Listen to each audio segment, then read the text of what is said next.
Hello students, welcome to Aastha learning. तो आज हम लोग बात करेंगे, यहाँ पर आप देख सकते हैं कि अतुल प्रसाद जी का एक न्यू ट्वीट आया हुआ है।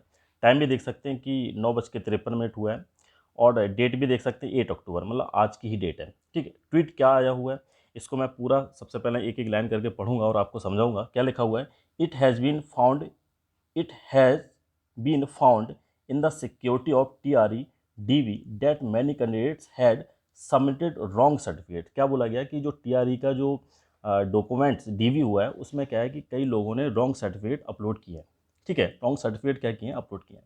इसके बाद क्या है, जब अपलोड किए फिर इसके बाद क्या हुआ, जो इसके बाद जब फर्दर DV हुआ है तो बोला गया कि did not produce correct certificates during the DV।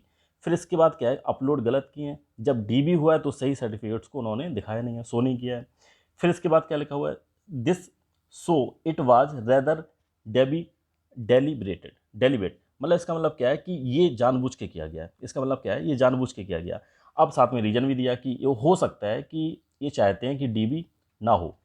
एक रीजन हो सकता है, उन्होंने बोला है कि हो सकता है कि DV मतलब कैंसिल करवाना चाहते हो, ये रीजन हो सकता है। लेकिन इसका क्या बोला गया कि but it is sure it's consequences shall be sir, मतलब इसके जो परिणाम है। अब उन्होंने बोला है कि अगर जो गलत किया, जानबूझ के किया गया है, तो इसके परिणाम बिल्कुल गलत होंगे, आपको भुगतना पड़ेगा। इसके हिंदी भी देख सकते हैं आप, हिंदी में भी मैंने यहाँ पर इसको कर दिया, चेंज कर दिया गया, तो हिंदी भी इसका देख सकते हैं आप। हिंदी में क्या है, तो थोड़ा सा मैं इसको चेंज करता हूँ। ठीक है, तो हिंदी में भी देख सकते हैं, हिंदी में ये लिखा हुआ है। ठीक है, थोड़ा सा मैं इसको बोर्ड करता हूँ। देखिए हिंदी में क्या लिखा हुआ है, देखिए पढ़िए इसको, क्या लिखा हुआ है वही सेम।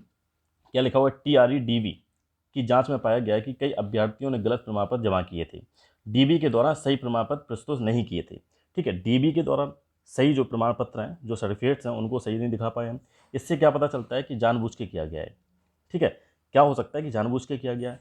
अब क्यों किया गया, हो सकता है DV को रोकने का कारण भी हो सकता है या कुछ और भी हो सकता है। लेकिन क्या बोला गया कि लेकिन यह तय है कि इसके परिणाम गंभीर होंगे।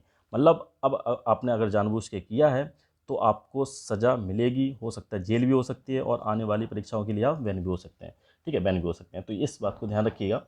और अभी जो PRT का जो डॉक्यूमेंट्स वेरिफिकेशन होगा तो उसके लिए आप प्रिपेयर हो जाइए। अगर आप में कोई भी आपने गलत नहीं किया है, जानबूझ के कोई मिस्टेक नहीं की है, या फिर आप फर्जीवाड़ा नहीं है, तभी जाइएगा। अगर फर्जीवाड़ा करना चाहते हैं, हम कर रहे हैं, तो इससे बिल्कुल बचिए, नहीं तो बहुत दिक्कत हो जाएगी।